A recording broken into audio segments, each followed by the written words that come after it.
Assalamualaikum warahmatullahi wabarakatuh. Perkenalkan, nama saya Ardian Dwi Cipto dengan NIM 23115527, kelas Informatika 03.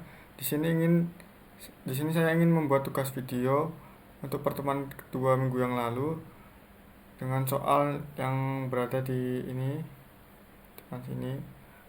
Soal pertama adalah apa fungsi utama dari CPU dalam sistem komputer? CPU adalah komponen utama yang bertanggung jawab untuk menjalankan instruksi program dan melakukan operasi aritmatik, logika kontrol, dan input-output atau I/O. Atau bisa disebut CPU bertindak sebagai otak dari komputer yang mengontrol semua fungsi dasar sistem komputer. Soal yang kedua yaitu jelaskan dua fase utama dalam siklus pelaksanaan instruksi. Yaitu yang pertama ada fetch atau mengambil.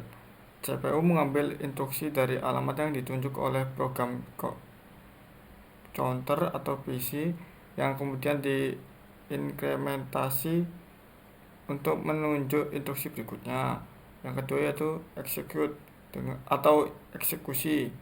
Setelah instruksi diambil dari decodes, CPU akan menjalankan instruksi tersebut. Bisa berupa operasi aritmatika atau logika, perpindahan data, atau operasi input atau output. Untuk soal yang ketiga yaitu apa itu interrupt dan bagaimana mekanisme bekerjanya. Yaitu interrupt adalah mekanisme yang memungkinkan CPU untuk menghentikan sementara tugas yang sedang dikerjakan dan merespon suatu peristiwa penting, atau misalnya input dari perangkat eksternal seperti keyboard atau mouse. Cara kerjanya adalah ketika interrupt terjadi, CPU menyimpan status eksekusi saat ini, lalu menangani peristiwa yang memicu interrupt melalui sebuah interrupt handler. Setelah penanganan selesai, CPU melanjutkan eksekusi dari tempat sebelumnya. Ini memungkinkan sistem untuk merespon peristiwa secara real time tanpa harus menunggu instruksi normal. Untuk soal yang keempat adalah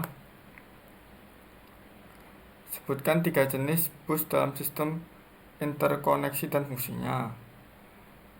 Untuk jawaban nomor 4 adalah yang pertama yaitu address bus.